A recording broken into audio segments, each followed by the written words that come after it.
y'all doing? I'm doing this all by myself, aren't I? Oh, if you have a good story to start, that would be good. You know, I've been acting for 30 years, and as a professional, and hearing you guys cheer like that, it makes you feel, oh, it's so good. It's always the same. Thank you. Very much. I'm going to tweet those pictures, by the way. We have questions already. Great. Hi. Hey. First of all, I love your Prison Break. I think you're the best villain ever. Yeah. Awesome. Thank you. My question is, if you had all the power and influence in the world, and you could pick an old TV show or old movie, you reboot it and star in it, which one would it be? That's a great question. Well, I have to tell you, it may have come out in the press. I don't know. I don't always talk about personal things in my life, but this is a little personal story. It's very hard for me to answer that question because I grew up not watching television. And because I was believe it or not, I was a good little boy. And I listened to my father. And my father hated television. I'm 55 years old. I was born in 1959. And my dad grew up on a farm. And he said the farmers did not watch television in the Depression because they were poor. And he, like a lot of people, and my father was a very successful veterinarian. And he's not stupid. He's a really smart man. And he's now come to learn that there are many, many great things about television. But in the 60s, there weren't. There weren't that many great things about it. So we literally had to sneak television. Like somebody would smoke a joint, sneak that, or somebody would, have a Playboy magazine to sneak. We'd sneak television. And we would literally my sister and I would pull the television out of the closet, plug it in, and I could not wait to watch Dark Shadows. Dark Shadows was the shit. It was amazing. And Johnny did a movie about it recently, and it just wasn't that good. But in the old days, to play Barnaby Collins would have been pretty great, or to fall in love with Angelique would have been even more amazing. So that one, and that's really the only one I knew growing up. So there you go.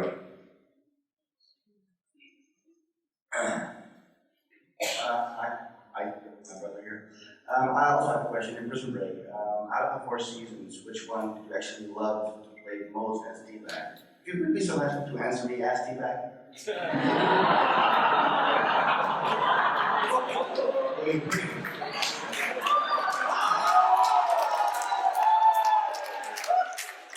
I'm going to think on that. I have to say, I didn't always get to have this list when I played T-Bag. I developed it over time. I think the first season was best written. Of the whole 4 seasons, I can't do that anymore. I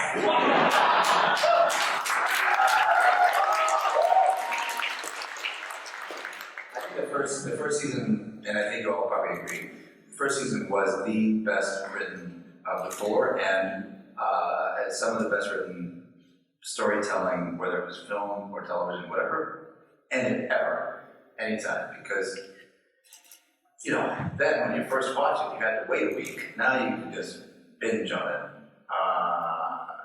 So that was great. I think for T-Bag, the second season was amazing because when I remember my family, my little boy lived in LA, and I would go home every 2 weeks from Chicago. And there was a guy who came up to me at O'Hare Airport in Chicago, and it was the morning after the episode where we had caught the prison guard, and we had to, T-Bag wanted to kill him, and the other guys wanted to just hold him. He was like, you gotta kill this guy. If we don't kill him, he's gonna tell about the hole in the wall behind the toilet. And T-Bag takes out his wallet, and I just remember this, he pulls out these pictures of his daughter, and the director, and she was in a prom dress. Right? And the, can we close that door? Is that possible? Yo, Mr. Guard over there.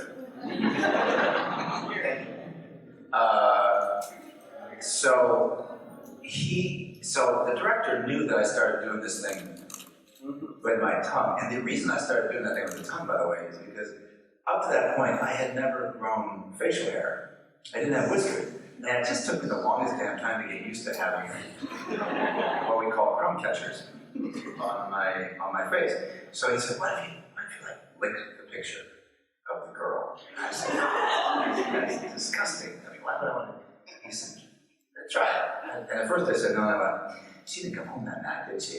And I was like doing the thing where I started like, and it was this girl, it was this teenage girl in a prom dress, and it was like one of the few moments where Fox said, okay, he's playing a pedophile, and we got once in a while let the pedophilia thing come out.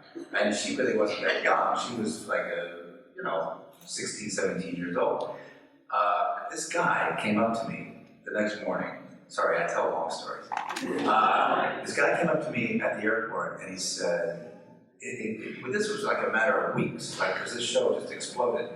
And it had gone from people going, you look a lot like, that guy from Prison Break to, and then it would go to your teabag to your Robert Knepper. I mean, I'll never forget the first time somebody went, sure, Robert, let me just see if that coat's in your size, and I'll go in the back and I'll come back out again. It was a very quick. I've been acting for 20-some years before that show came out. This guy didn't even do any of that. I'm checking in at the counter, he walks by me and he goes, and I went, and he comes over to me and he says, so I'm watching this episode last night where you pulled the picture out of the wall and you have the picture of the girl in the prom dress and you're licking the girl and he looks at the television while he's watching the show and he goes, I hate that fucker. I hate him, I want to kill that son of a bitch. And his 16-year-old son was sitting there and turned to his dad, trying to calm his dad down and said, Dad, shh, he's just acting.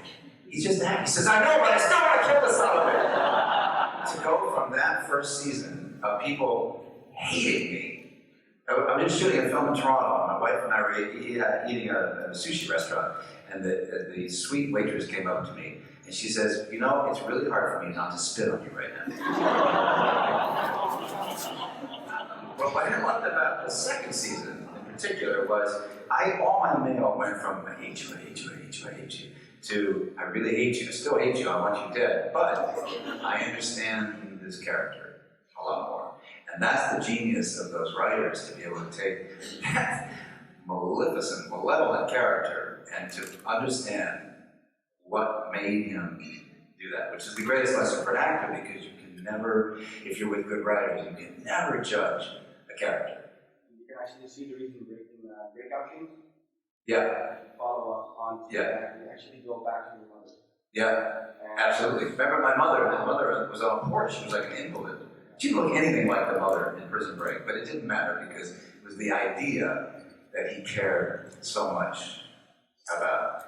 I mean, I don't know. I'm not saying I'm going to make a career out of playing the disenfranchised, but I do feel for people that I was a little kid growing up. I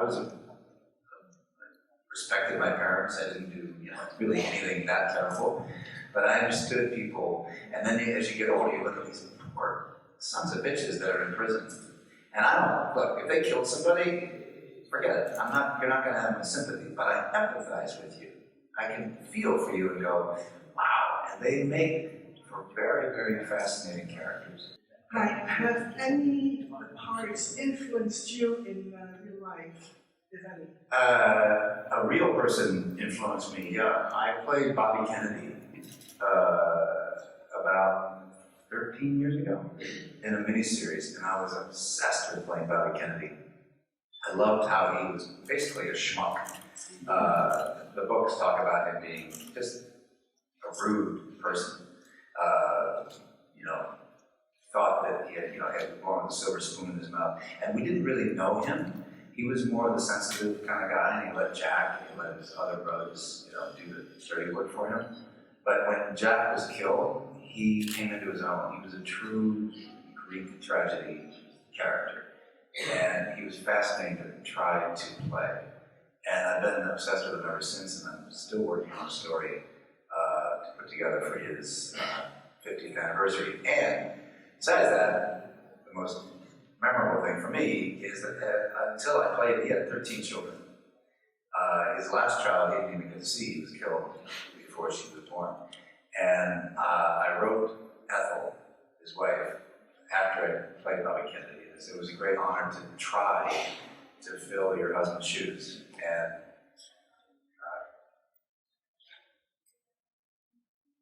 I want to thank you because I never thought of having children before. And now I have this beautiful son because I played Bobby Kennedy. And it's all due to playing Bobby.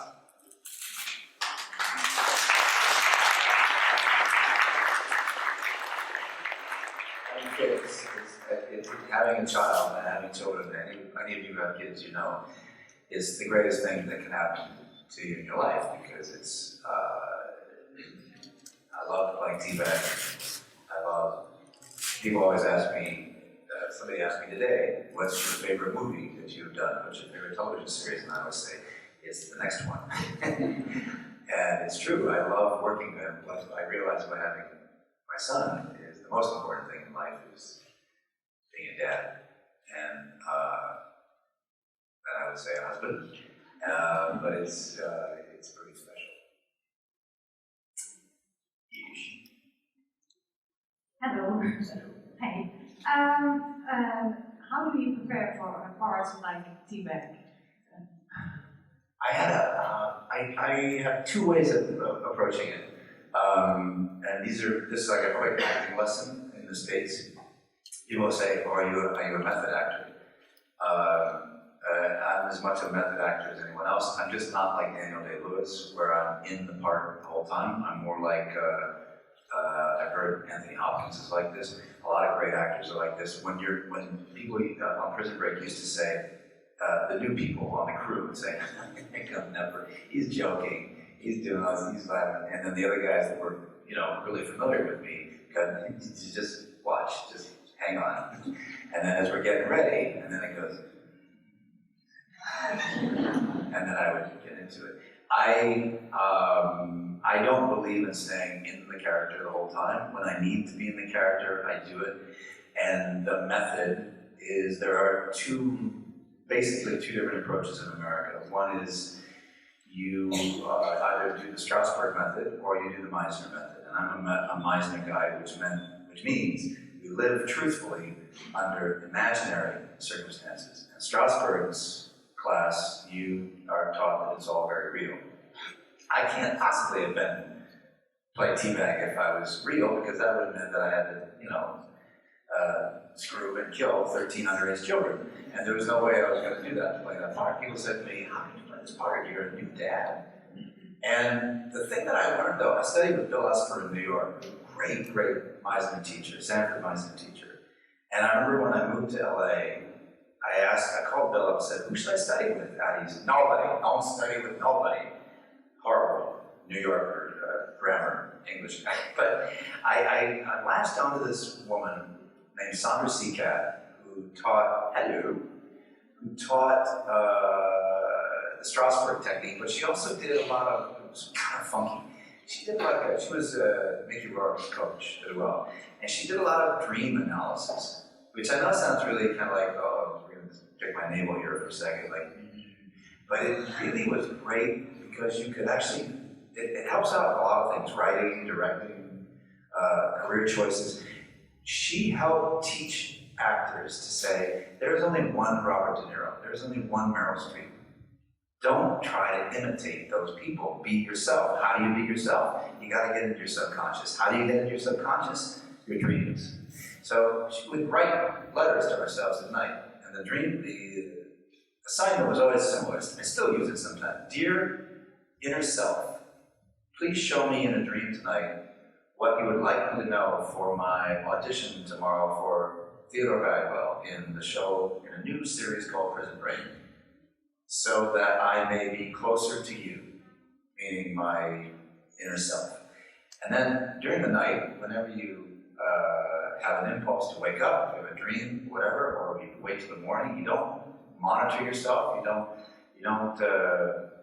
watch yourself. And I woke up and I wrote, "Be charming." And I thought, yeah, that's all I have to do is have to be charming. That is sweet. No, I never. And let the bad stuff, the bad guy stuff, because this guy wasn't going around saying, "I'm a bad guy. Yeah, I'm really bad." He's like, "I love you. I got all the pockets over here." You know, he was like so like. And the president of Fox told me when he cast me, he said, I went for the little guy. Because the big guys, you would think, they're going to hurt you, but who would think that the little guy could do that? I had a teacher at Northwestern University who was such a bitch. She had this beautiful Southern accent. I didn't pick the Southern accent. It was written. The guy was written to be from Alabama. He was also written to be 250 pounds with a gold tooth, which was not me. She used to say things like, "I want you to," some student got up, some horrible actor or actress, she'd say, "I want you to get off the stage and never darken it with your appearance again." And then she said, "I'm sorry, am I being a bitch?" But she would like, cut you with the words. That's any role, you'll see anything I do with accents or any actor does. When you get words, really play with the words.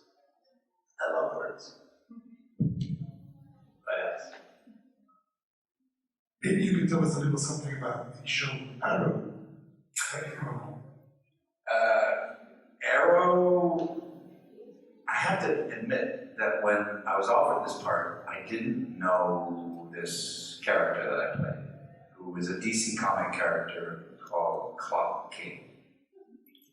And my wife actually Googled it and said, "You should kind of look into this because, you know, there's some people that are going to be following this and you should know who this guy is." So I looked at all the pictures of how he had been portrayed before. They had a little stint on Batman for a while. I'm a portly gentleman. I don't remember seeing it. That was the other one we used to sneak as well as a kid to watch Batman. But we had our own version of it, and I remember asking the producer, I said, "How close do you stick to the characters, or are we free to go off?" He said, "We're doing both. They are an inspiration for us, and then we move on." The real cool thing about it is they asked me to come back and do Flash. So in Arrow, the character has a sister who's very sick, and he's robbing the bank or something, all this money, to help his sister out. My sister in real life, they're asking how I use things or how I use an act. I have a sister who I dearly love, who's 2 years younger than me, who is in the throes of a horrible MS, multiple sclerosis. In fact, we're raising money now to help her go through this treatment down in Mexico, which is not recognized by FDA yet. You'll see it on my Twitter soon. I'm about to break it out. So dig in there, not just for my pictures, but to help out my sister. We greatly appreciate it. And so it was very easy for me as Topman to say, "Okay, I'm doing this for my sister. I'm doing this for my sister. She's gonna die. She's gonna die." My sister's not gonna die yet, but she's very sick. She's very debilitated. In Flash, I can't give it away because we can't talk about it, but it's all centered around the sister, and Topman kind of goes off the deep end a little bit. So you'll see an interesting transformation of the character. I can't say anything more about it, but it's really cool. You've been on a lot of famous TV shows that are airing in Belgium as well. But recently you rose from the silver screen as Antonius in the hugely popular Hunger Games. What was that like as an experience for you? Okay, so just so you know, Hunger Games is watching somewhere in this room, so I have to be very careful what I say. I did a little press last year for Arrow, and they were like, "You can talk about it. You can talk about it." So all I can say is that I had an amazing time. I've never done this before, but my neighbor in Venice is an amazing creator, art director for movies. And I knew that he had designed The Hunger Games, the 1 and 2. I was like a mafia family guy saying, "Yo, Phil." I looked out my window and said, "Yo, Phil, you're doing the next Hunger Games. Is there anything in it for me?" I mean, I always had my agent do this.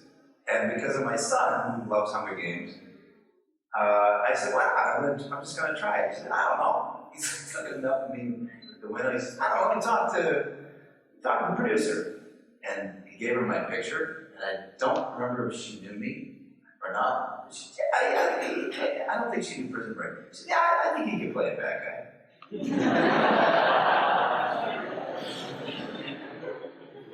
Imagine me playing a bad guy. It's so amazing. And the next thing I know is I was doing it. I didn't tell you I was playing a bad guy yet, though, did I?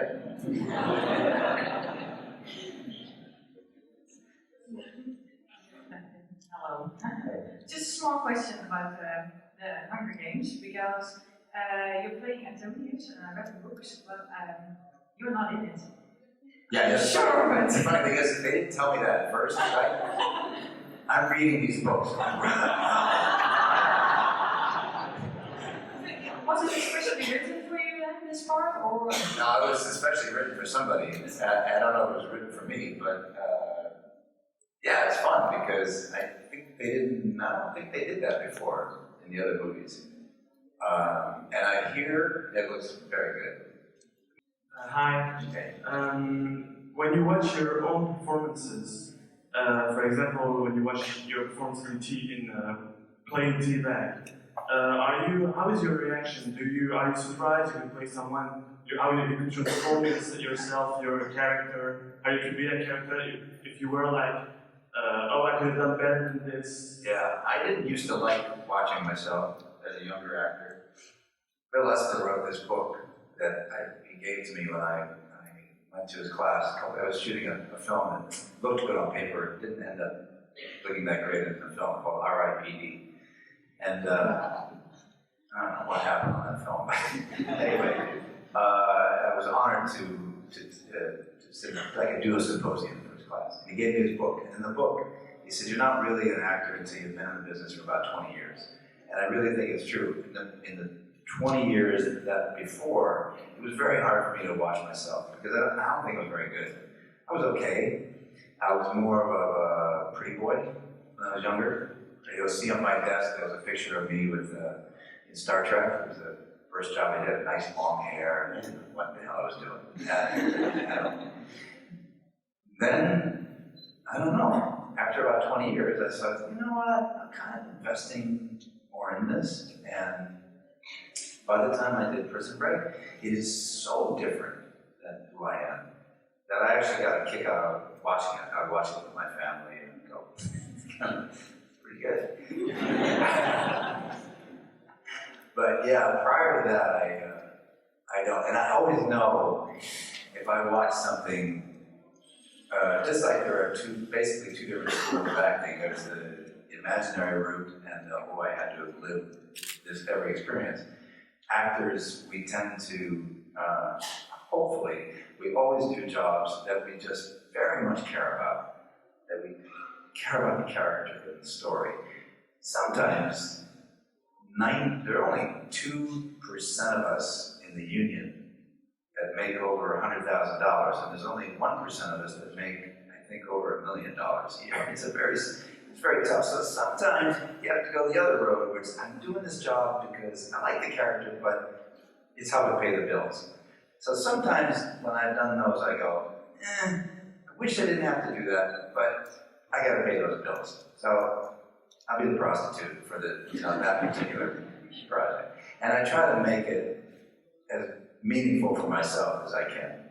They can't always be, the great quality shows. You try, but it doesn't always happen. Any more questions?